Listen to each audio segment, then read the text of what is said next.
میں تو تمہارے رب کا رسول ہوں اور تمہیں خوشخبری سنانے آیا ہوں کہ تمہیں ایک پاکیزہ بچہ عطا ہوگا. بچہ پیدا ہوا. توجہ رہے، اس لیے کہ میں بہت دور جاؤں گا اور میرے پاس تھوڑا سا وقت ہے، اسے بہت کارآمد کرنا چاہ رہا ہوں. میں بچہ پیدا ہوا. قرآن میرے پاس وقت ہوتا تو میں ساری آیتیں آپ کی خدمت میں پیش کرتا. بچہ پیدا ہو گیا. جب بچہ پیدا ہو گیا تو مریم کمزور تھی، ابھی بچے کی پیدائش ہوئی ہے. حزی الیک بجیز النخلۃ تو ساقط علیک رطبا جنیا. مریم تم کمزور ہو نا، یہ جو کھجور کا درخت ہے جس کے نیچے تم بیٹھی ہوئی ہو، ہلاؤ. جب ہلاؤ گی تو تمہارے اوپر تازہ کھجوریں گریں گی. رطبن جنیا، تازہ کھجوریں. بھائی توجہ رکھنا، تازہ کھجوریں گریں گی. کس دن گریں گی؟ 25 دسمبر کو تازہ کھجوریں، جو خرموں کے پکنے کے دن ہی نہیں ہیں. تازہ کھجوریں گریں گی، انہیں کھاؤ اور اپنی طاقت کو بحال کرو. پھر آگے مریم بچے کو گود میں لے کے چلی. جب وہ شہر ناصرہ کے چوک پہ بچے کو گود میں لیے ہوئے آئیں تو پاکیزہ مریم، کنواری مریم، طاہرہ مریم، مطہرہ مریم. وہ بوڑھے یہودی جو وہاں بیٹھے ہوئے تھے، انہوں نے کنواری مریم کی گود میں بچہ دیکھا تو کہنے لگے یا اخت ہارون ما کان ابو کمرا سوئن وما کانت امک بغیہ. اے ہارون کی بہن، تیری ماں بھی اچھی تھی، تیرا باپ بھی اچھا تھا، تو بچہ کہاں سے لے آئی؟ تو یہ بچہ کہاں سے لے آئی؟ اب یہ جملہ ہے نہیں، یہ میں سمجھانے کے لیے کہہ رہا ہوں. تیری ماں بھی اچھی تھی، تیرا باپ بھی اچھا تھا، یہ بچہ. فاشارت الیہ، مریم نے اشارہ کیا گود کے بچے کی طرف. میرے عزیزوں، میرے دوستوں، میں آپ کے سامنے یہاں موجود ہوں. ٹھیک، آپ نے مجھ سے کوئی سوال کیا اور میری گود میں بچہ ہے. فرض کر لیں تھوڑی دیر کے لیے میری گود میں 2 دن کا 2 ہفتے کا کوئی چھوٹا سا بچہ ہے. آپ نے مجھ سے سوال کیا، کوئی علمی سوال. میں نے کہا اس بچے سے پوچھ لیں. تو اب 2 صورتیں، اپنی مثال دے رہا ہوں، 2 صورتیں. میں نے کہا بچے سے پوچھ لیں، ٹھیک ہے نا. تو یا تو میں پاگل ہوں اور یا پھر مجھے یقین ہے کہ بچہ بولے گا.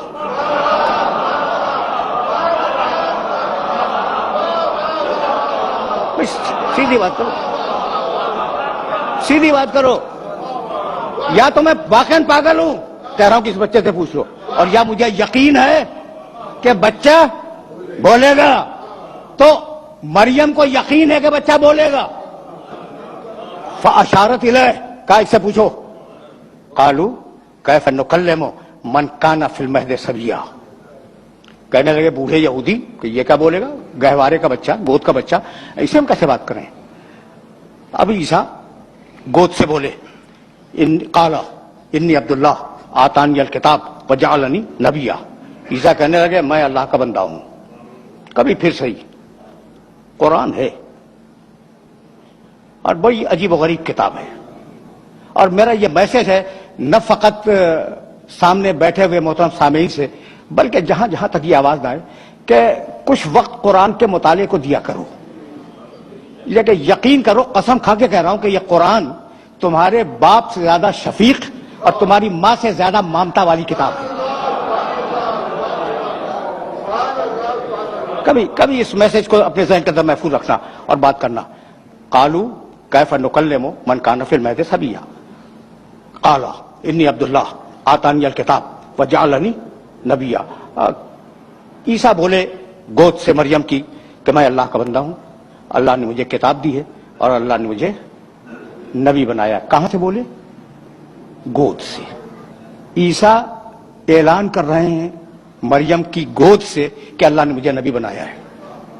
پھر حضرت یحییٰ کے لیے اسی قرآن نے آواز دی، یا یحییٰ خذ الکتاب بقوۃ وآتیناہ الحکم صبیا.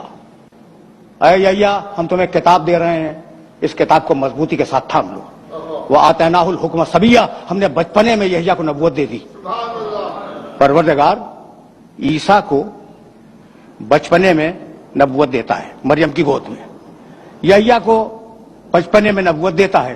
یہ جو کائنات کا سب سے بڑا نبی ہے اسے 40 برس تک انتظار کروایا.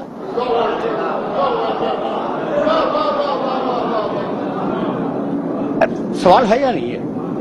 بھائی پیدائش کے وقت اناؤنسمنٹ ہو جاتا ہے یہ بچہ نبی ہے، ٹھیک ہے نا؟ تو وہ جو میرے نبی کے مقابلے میں ذرا کم نبی ہیں، کم رتبے کے نبی ہیں، انہیں کسی کو بچپنے میں دے دی، کسی کو ماں کی گود میں نبوت دے دی، اسے 40 برس انتظار۔ تو بھائی بات جانتے ہو کیا ہے؟ اب ایک بات سنو اور اب مجھے اجازت دے دو۔ دنیا میں جتنی بھی درسگاہیں پائی جاتی ہیں تجرباتی علوم کی، یعنی سائنسز کی، جتنی درسگاہیں دنیا میں پائی جاتی ہیں نا، ان درسگاہوں میں جب استاد پڑھاتا ہے تو پہلے تھیوری سمجھاتا ہے، پریکٹیکل بعد میں کرواتا ہے۔ ایسا ہے یا نہیں؟ میں تھیوری دی، مثالیں دے سکتا ہوں لیکن بس اس اشارے پہ اکتفا کرو۔ تھیوری دی، اسے نظریہ سمجھایا اور نظریہ سمجھا کر ڈیمونسٹریٹ کیا اپنی لیب میں لے جا کے۔ تو دنیا کا طریقہ کیا ہے کہ پہلے نظریہ بتلائے پھر عمل کروائے۔ قدرت کے کام اس کی شان نرالی ہے، اس کے کام الگ ہیں۔ تم کرتے ہو پہلے نظریہ بتلاؤ پھر عمل کرواؤ، ہم اس کا الٹا کریں گے، پہلے محمد سے 40 برس عمل کروائیں گے اور پھر قرآن کا نظریہ نازل کریں گے۔ اب دونوں کو ملا کے دیکھ لو، جیسا میرا محمد ویسا قرآن، جیسا قرآن ویسا محمد۔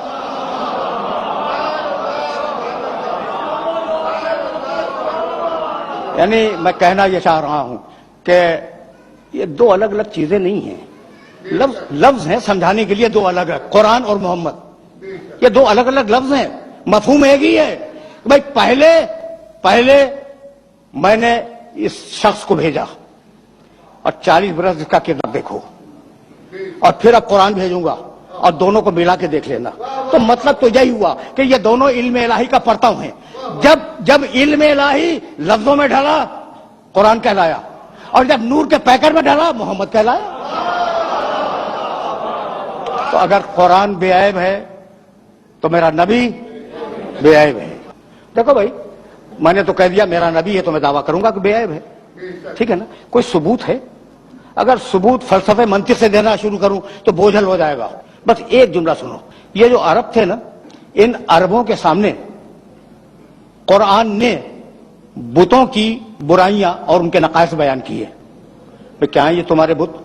لولے، لنگڑے، اندھے، بہرے، کسی کے کام کے نہیں آ سکتے، تم اسے مدد کیا مانگ رہے ہو؟ یہ تو اپنے چہرے کی گرد بھی صاف نہیں کر سکتے۔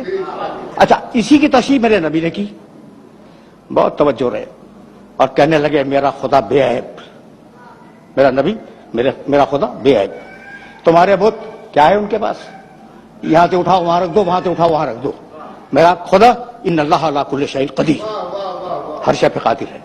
یہ جاہل بھائی تو نہ دیکھ سکے، نہ سن سکے، نہ بول سکے تمہارے بت۔ میرا خدا عالم بھی ہے، کلام بھی پیدا کرتا ہے، قادر بھی ہے، ہر شے، جس شے میں چاہے کلام پیدا کر دے۔ تو بتوں کی برائیاں کی قرآن نے، برائیوں سے مراد ان میں جو نقائص تھے وہ بیان کیے، ٹھیک، اور خدا کی تعریف کی۔ وہ عرب جو اس زمانے کا تھا وہ اپنی آن پہ مر جانے والا عرب تھا۔ ایک اونٹنی کا تھن کسی کے تیر نے چھید دیا، 40 برس لڑائی ہوتی رہی آن کے اوپر۔ تو کتنی آن والے عرب تھے اس معاشرے میں؟ قرآن کہہ رہا ہے، میرا نبی کہہ رہا ہے کہ تمہارے خدا ایسے، تمہارے خدا ایسے، تمہارے خدا ایسے، کہہ رہا ہے یا نہیں؟ قرآن اٹھا کے دیکھنا، میرے نبی کے بیانات جو بتوں کے سلسلے میں وہ اٹھا کے دیکھ لینا، اور میرا خدا بے عیب۔ بہت توجہ رہے، اس لیے کہ یہ وہ مرحلہ فکر ہے کہ اگر یہ بات واضح ہو گئی تو میری محنت آج کی سوارت ہے۔ اچھا بھائی، تو ناک پہ مر جانے والا عرب، گھمنڈی عرب کہتا نا کہ مسلمانوں کے رسول 100 عیب تم نے ہمارے خداؤں میں نکالے، لاؤ اپنے خدا کو۔ یہ میسج پہنچا؟ نہیں بھائی نہیں، بس یہی تو روکنا چاہ رہا ہوں میں، اور یہیں یہ گفتگو اپنے آخری مرحلوں سے ہمکنار ہو جائے گی۔ بھائی وہ عرب کہتے تو کہ تم نے ہمارے بتوں میں 100 عیب نکال دیے، لاؤ کم سے کم 10 تو ہم بھی نکال دیں گے، ورنہ ہمارا ارادہ تو یہ ہے کہ تم نے 100 عیب ہمارے بتوں میں نکالے ہیں، 400 عیب تمہارے خدا میں نکالیں گے۔ کسی نے چیلنج کیا؟ پڑھ کے بولتا ہوں خدا کی قسم، کسی عرب کا چیلنج موجود نہیں ہے کہ اپنے خدا کو لاؤ تو ہم اس میں عیب نکالیں گے. بھائی بتلانا یہ تھا کہ اتنا بے عیب رسول بھیجا ہے کہ پہلے اس میں عیب تلاش کرو، مجھ تک بعد میں آؤ گے.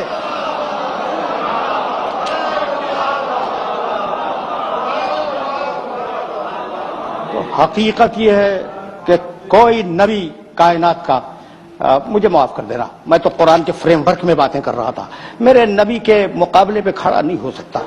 مشکل ہے، مشکل نہیں، ناممکن ہے. سورہ مائدہ 5واں سورہ قرآن کا، بس یہ سن لو اور مجھے اجازت دے دو. 5واں سورہ اور اس سورے کی 110ویں آیت جا کے ضرور دیکھنا. وَإِسْتَخْلُقُ مِنَ الطِّينِ كَهَيْئَةِ الطَّيْرِ بِإِذْنِي فَتَنفُخُ فِيهَا فَتَكُونُ طَيْرًا بِإِذْنِي وَإِذْ تُبْرِئُ الْأَكْمَحَ وَالْأَبْرَصَ بِإِذْنِي وَتُخْرِجُ الْمَوْتَى بِإِذْنِي.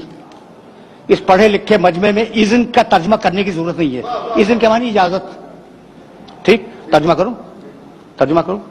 وَإِسْتَخْلُقُ مِنَ الطِّينِ كَهَيْئَةِ الطَّيْرِ بِإِذْنِي. عیسیٰ اس وقت کو یاد کرو جب تم گیلی مٹی اٹھا کر پرندے کی شکل بناتے تھے بے اذنی، میرے اذن اور میری اجازت سے. فَتَنفُخُ فِيهَا فَتَكُونُ طَيْرًا بِإِذْنِي. تم نے اجازت تو لے لی، پھر تم نے پھونک ماری، پرندہ اڑ گیا میرے اذن اور میری اجازت سے. بڑا نبی ہے، صاحب شریعت، حضرت عیسیٰ علیہ السلام صاحب شریعت، اولو العزم، اور آج تک زندہ ہے، چوتھے آسمان پہ. بھائی کیا ہے؟ اذن دے مالک، مٹی اٹھائی. اذن دے پرندہ بناؤ، اذن مل گیا. پرندہ بنا لیا، اذن دے پھونکو، اذن مل گیا. اور اذن الہی سے پرندہ اڑ گیا. وَإِذْ تُبْرِئُ الْأَكْمَحَ وَالْأَبْرَصَ بِإِذْنِي. عیسیٰ تم نے کوڑھی انسان کو اچھا کیا میرے اذن اور میری اجازت سے. والابرص، جسے سفید داغ ہو جائے تم نے اسے اچھا کیا. ٹھیک ہے، سورہ مائدہ 5واں سورہ 110ویں آیت. تم نے اچھا کیا میرے اذن اور میری اجازت سے. آخری ٹکڑا، عیسیٰ تم نے مردوں کو بھی زندہ کیا، کوئی شک نہیں ہے، بے اذنی، میرے اذن سے. اتنا بڑا نبی اپنی مرضی سے کام نہیں کر سکتا، قدم قدم پہ اذن مانگنے کا محتاج ہے.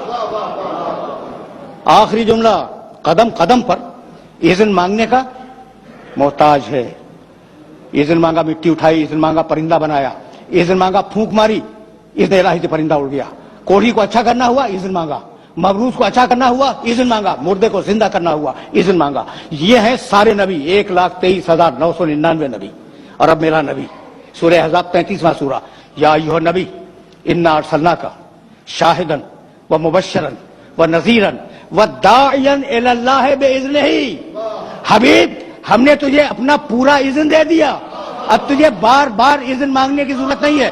سورج پلٹا دے تیری مرضی، چاند کو توڑ دے تیری مرضی، ستارے کو اتار لے تیری مرضی، گو سے کلمہ پڑھوا لے تیری مرضی، سنگریزے سے تسبیح کروا لے تیری مرضی، کسی کو کندھے پہ بلند کر لے تیری مرضی، کسی کو سینے سے لگا لے تیری مرضی.